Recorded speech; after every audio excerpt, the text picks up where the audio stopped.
Every drawing I make is a sculpture that I will never make, I think, because I think my whole career as an artist, I originally trained in the sculpture department at Leicester Polytechnic in the late 70s, and that is a sort of pivotal, still a key part of my sort of history as an artist, if you like.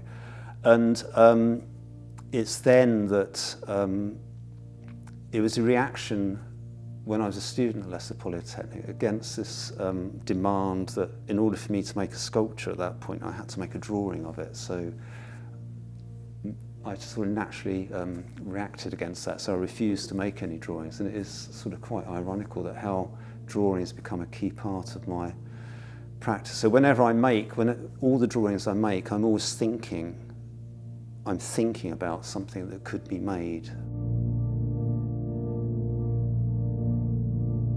The idea of repetition and production really it became a focus of my work.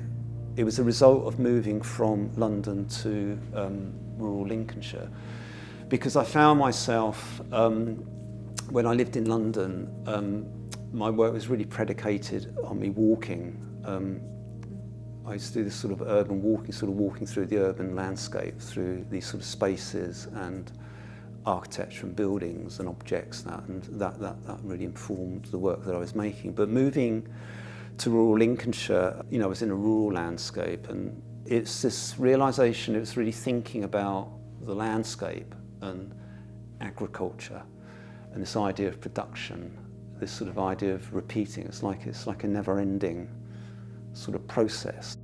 A lot of the drawings I've made, in fact all the drawings I make, they're always made in a series. So there's always this idea of, my interest in this idea of production and labour and making work, making drawings in series. I would make objects, sculptures in series. So it's a key element to the practice. And certainly in terms of how the drawings will be displayed in the museums will reflect this idea of the drawings being made in batches, in series, if you like. So they'll be sort of grouped together in that sense.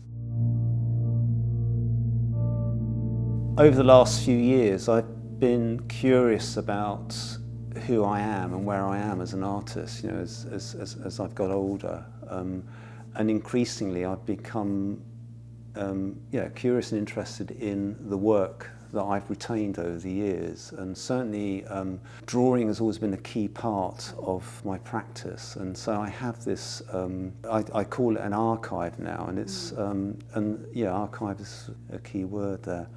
So it's a curiosity about what do I do? What do artists do with all this stuff? The stuff that we accumulate, and it's really reflecting on my own practice. And I've always wanted to make an exhibition of my drawings, but I didn't want a sort of linear survey show. I just wanted to really think about what it means to have an archive, to be an artist, an older generation artist, to have this archive, my own archive, and to really think about how that equates and can work alongside the more conventional notion of what an archive might mean, and certainly the way museums might work.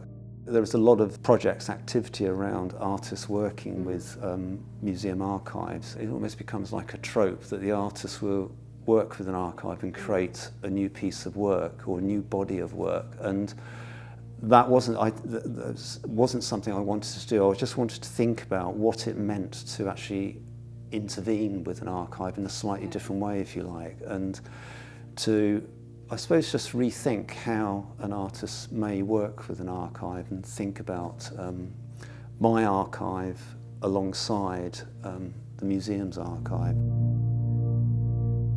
Looking at the drawings in the collection, going through the archive, I could start to see connections between drawings in your archive and aspects of my own practice. They're not direct references, similar subject matter or technique, but it's really sort of concepts or ideas. And that's when I started to formulate some key words that I decided to actually help me inform the selection of drawings from the archive and the drawings from my own archive. And The two key words in this are the made and the yet to be made, which goes back to what I was saying earlier about my interest in the relationship between 2 dimensions and 3 dimensions, in sculpture and drawing. So drawing something to be made or that could be made. The drawings I've selected from the archive, they've all been unconserved, they've been taken from their mounts and they're in the original state as far as possible as when they first entered the museum's collection before the conservator got hold of them. Yeah. Basically, so for the museum that's a challenge, and I understand that. But it's also been exciting for me to be able to see that happen. And quite quickly, I started to become very interested in the aspects of the drawings that the conservator or the museum protocol would actually cover up, which would be the fragments, the tears, the marks in the margins, the notations. And increasingly, I came to see them as objects. I was interested in the objectness of each of these drawings, and that started to inform which of these drawings I selected alongside, those key words that I've talked about.